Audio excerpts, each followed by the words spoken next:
Mushroom தம் பிரியாணி நம்ம செய்ய போகிறோம். பாஸ்மதி அரிசி கழுவி தண்ணியில் ஊற வச்சுக்கலாம்.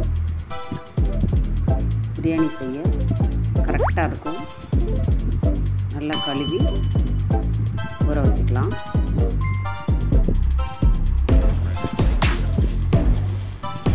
கிராம்பு, அன்னாசிப்பூ, பட்டை எல்லாத்தையும் நல்லா பொடி பண்ணிக்கலாம். மஷ்ரூம் பிரியாணிக்கு இது மாதிரி பொடி செஞ்சு போட்டால் தான் நல்லாயிருக்கும். இது மாதிரி பொடி பண்ணிக்கலாம். ஒரு வாணலில் ஒரு ஸ்பூன் நெய், ஒரு ஸ்பூன் எண்ணெய் ஊற்றிக்கலாம். 2 துண்டு இஞ்சி, 10 பல் பூண்டு, 4 பச்சை மிளகாய், 2 வெங்காயம், புதினா இலை எல்லாத்தையும் நல்லா மிக்சியில் கொரன்னு அரைச்சிக்கணும். தட்டி வச்ச பட்டை, கிராம்பு, சோம்பு போட்டு எண்ணெயில் பொரிச்சிக்கலாம். அதோட அரைச்சி வச்ச புதினா விழுதை சேர்த்துக்கலாம்.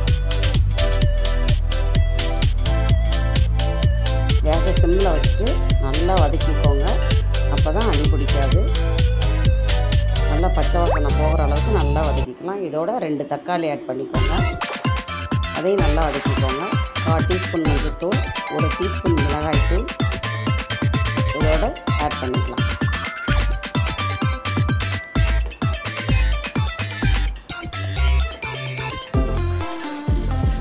இதோட மஷ்ரூம் சேர்த்துக்கலாம். 1 ஸ்பூன் உப்பு ஆட் பண்ணிக்கலாம். இதோட மஷ்ரூமையும் ஆட் பண்ணிக்கலாம். பாஸ்மதி அரிசியும் ஆட் பண்ணிக்கலாம். எல்லாத்தையும் நல்லா கிளறி விட்டுக்கலாம். அளந்து வச்ச தண்ணியையும் அதில் ஊற்றிக்கலாம். புதினா இலையை கடைசியாக தூவி விட்டுக்கலாம். எல்லாத்தையும் நல்லா கிளறி விட்டுக்கலாம். எல்லாத்தையும் நல்லா கலந்து விட்டுட்டு ஒரு தட்டு போட்டு மூடி தம் வைங்க. ஒரு வாணலில் வெங்காயத்தை எண்ணெய் ஊற்றி நல்லா பொரியிற மாதிரி வணக்கிக்கோங்க. பொரிஞ்ச வெங்காயத்தை பிரியாணி மேலே தூவி விட்டுக்கோங்க. பிரியாணியை நல்லா கிளறி விட்டுக்கோங்க.